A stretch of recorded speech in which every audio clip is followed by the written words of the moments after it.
feel like you never have enough time to paint? You're not alone with this. And honestly, you might be making it harder than it needs to be. So, in this video, I'm going to be showing you how I painted this adorable Highland cow without needing long, uninterrupted hours, which, let's be real, can be a huge luxury that not all of us get. Plus, I am going to be sharing 7 simple ways that you can keep growing as an artist even when life is chaotic and your schedule is a huge mess. So, if you've ever felt like you're falling behind in your artwork because you don't paint every day, this one's for you. Let's jump in. This little guy is a teaser of what you can find inside my painting library, the Wildlife Painting Academy. This is one of the many full-length, real-time tutorials that you can find inside. So if you'd rather follow along with every single brushstroke in real time with my voice guiding you through the whole thing, plus a second camera showing my palette and all of my color mixing, you can find the full-length version of this tutorial inside the Wildlife Painting Academy with so many more. The first tip is to redefine what counts as progress. So many of us, we tie our worth to our productivity. Did I finish a painting today? If the answer is no, you might beat yourself up. Did I paint for 3 hours straight today? Again, if the answer is no, you might beat yourself up. But the thing is that that's just so not realistic, especially if you're balancing a job, kids, health stuff, or even just plain exhaustion. It's time that we can actually redefine what counts as progress. Maybe we should start counting progress as opening your sketchbook and just kind of noodling around a little bit. Progress can count as organizing your reference photos or finding the next reference photo that you actually want to create art of. It can be prepping your palette or prepping some new canvases or even organizing your art supplies. It can be sketching out that idea that's just been brewing in the back of your brain, even if it's just a really quick pencil sketch. You can even watch a tutorial while you are folding laundry or watch the many amazing artists on YouTube that can be an endless source of inspiration and also education. Those tiny little steps, they matter. And the thing is that they're going to keep you connected to your practice. And that connection is more important than you might think. So when I was painting this Highland cow, I didn't sit down and finish it in one glorious, uninterrupted afternoon. I did it in chunks, 30 minutes here, 15 minutes there, sometimes just enough time to mix paint, add a few brushstrokes before dinner. But the thing is that all of these little tasks, they add up to create something beautiful. The next tip is to work in layers. This is one of the biggest mindset shifts that helps me to paint more, and it also became the foundation of my oil painting practice in general. And it's a huge part of what I teach because not only does it make your practice easier, in my opinion, it's making oil painting more achievable and approachable, especially for beginner artists and intermediates. And it's great because it helps when time is limited as well. So before, I was thinking of painting as, one long session. And that was super overwhelming because I had to ask myself, okay, do I have the next 6 hours to sit here uninterrupted? And the answer was like always no. But if you think in layers, it allows you to break things down into smaller painting sessions. And that's why I love oil paints for this, because they actually need some dry time. So when you work in those layers, you can come back in a few days and then be able to continue painting. So typically, I break my sessions into different stages of those oil paintings. So sometimes all you have time for on day one is to prep your canvas. This can look like quickly getting your sketch onto your surface, tinting your canvas with a little bit of a wash of, brown paint just to get rid of that white background. Then day two might look like blocking in the darkest parts of your painting. And then if you have time, maybe keep working on building up that underpainting. Now, I'm not going to go through the entire process, but you see what I'm kind of talking about? You can actually work in smaller chunks and layers and letting them dry in between.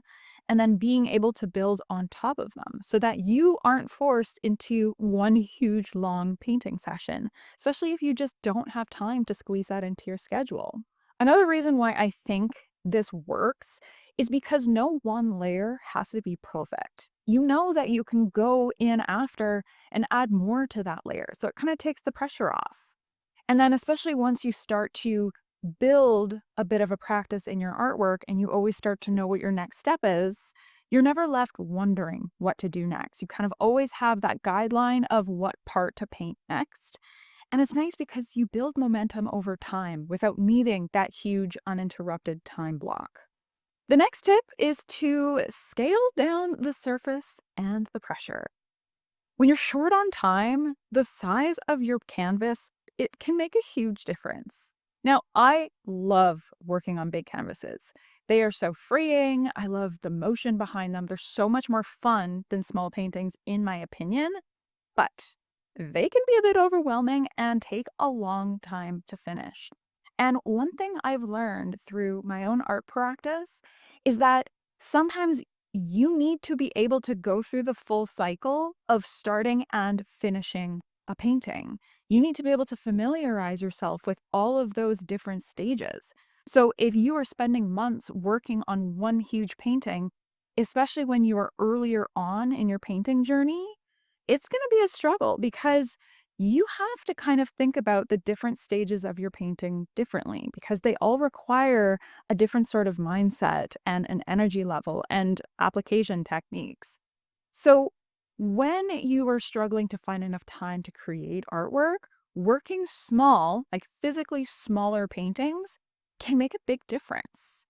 They're faster to start, they're faster to create. It can be less intimidating because you aren't having to, stare at this huge canvas that's blank, just waiting for you.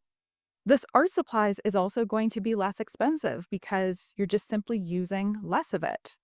It also gives you a bit more freedom to experiment with new techniques because there's less pressure. And like I just finished talking about, because you're working on something smaller, there's a better chance of you actually being able to finish something. It doesn't have to be in that same sitting, but it's just going to give you the opportunity to finish a painting and to be able to kind of complete that cycle and then to be able to have that finished painting at the end, which is going to give you a much needed dopamine hit because you just created something beautiful. So rather than pulling up a huge blank canvas for your next piece, especially if you're feeling really cramped for time, grab something small, grab a little, 6-inch panel or something like that, and do a little study. Or another thing that I like to do when I don't have much time, but I still want to be able to practice my art skills, is rather than painting a full portrait, I focus on just one thing. So maybe it's a little crop version of a swatch of animal fur. Maybe it's just an eye. Honestly, the eye trick is one of my favorites because eyes are just so high impact. I love painting eyes. And you can get through them much more quickly, but still have a really cool finished painting at the end. And what's cool is that as you're creating these smaller paintings to be able to take advantage of the time that you do have, you might fall in love with one of those small pieces. And then that can kind of serve as the inspiration for a much bigger piece. Maybe you discovered that you love painting this certain animal or you love the composition of this little piece that you did. You can then redo that piece on a much larger canvas, and you already have that sort of proof of concept. The next tip is to create a sort of sit down and paint station. Because let's be honest, sometimes the setup is what stops us from painting, not the painting itself. So it's time to remove some of that friction. You can have a small little area where you're actually keeping your brushes and your palette and everything you need laid out. Maybe you have a small little table easel that you can just put on the corner of your kitchen table or desk somewheres, and you always have that little station where you can just go and sit down and tune in and paint for a little bit without having to go through the process of setting everything up. You can keep a small canvas on that easel that is just ready to go and jump in. Also, having a folder of great reference photos that are just super inspiring to you and sketches on hand is a really great way that you can, again, reduce the friction of jumping in because you already have something that is ready to go. So, this setup, it definitely does not need to be fancy. It needs to be accessible. And then when painting feels easy to start, you're more likely to actually do it. Even if you're tired or your day didn't really go as planned, you can actually still find the time to jump into that beautiful painting practice that we all know and love.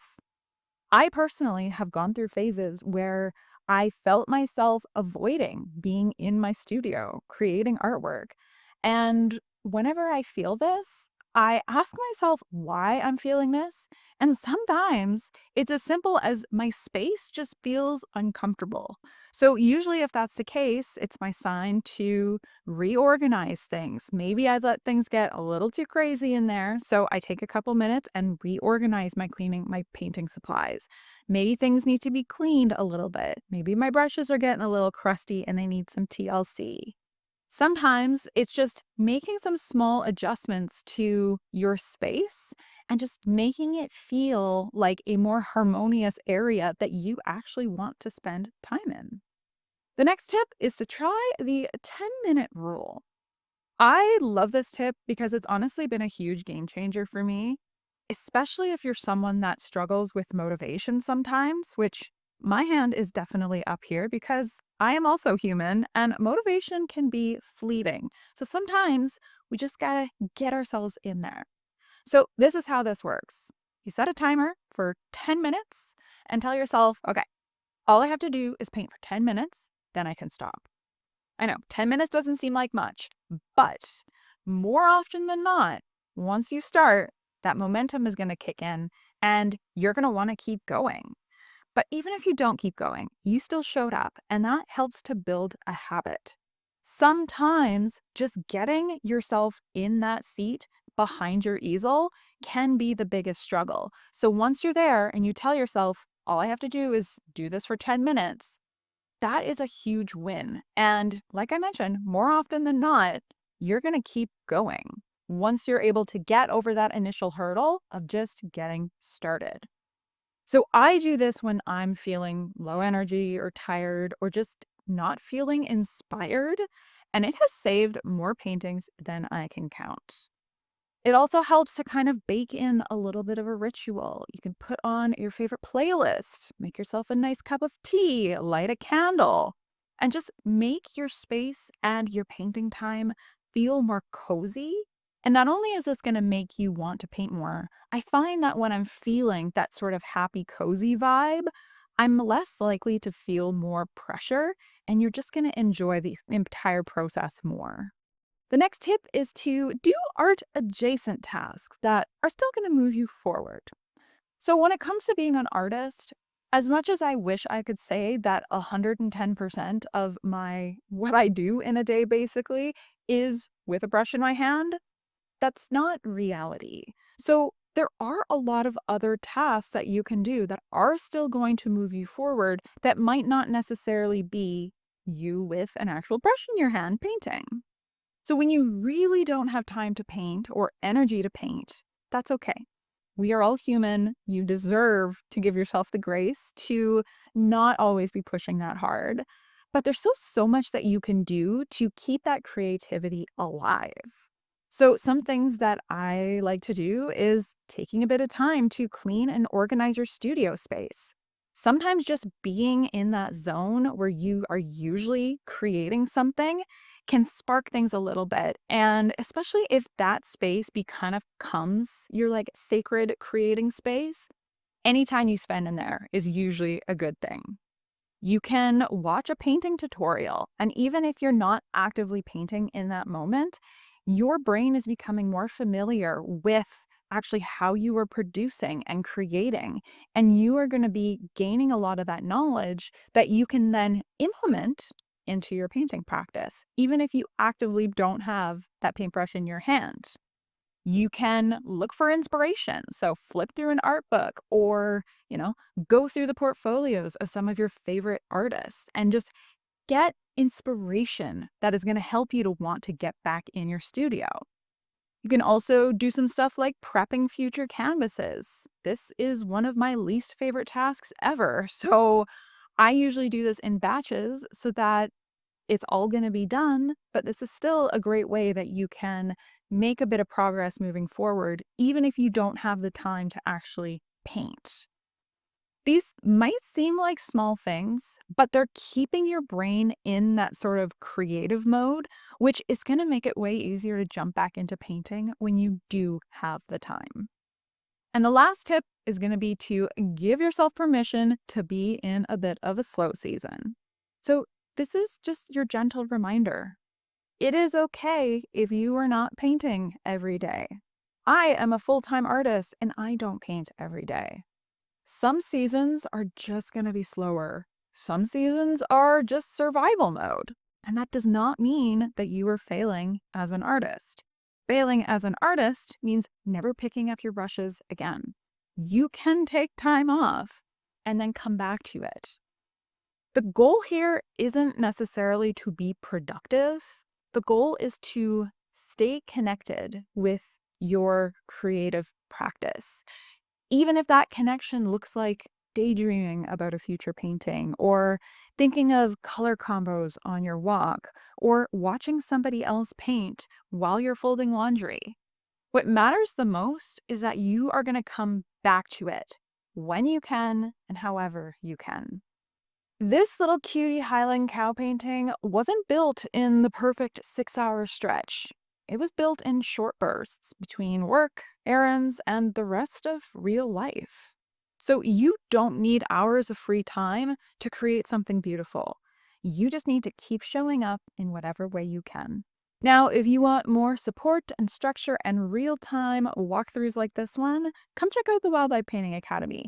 You're going to find a huge library full of full-length tutorials with my palette cam and my voice walking you through every moment, and new lessons are added each month.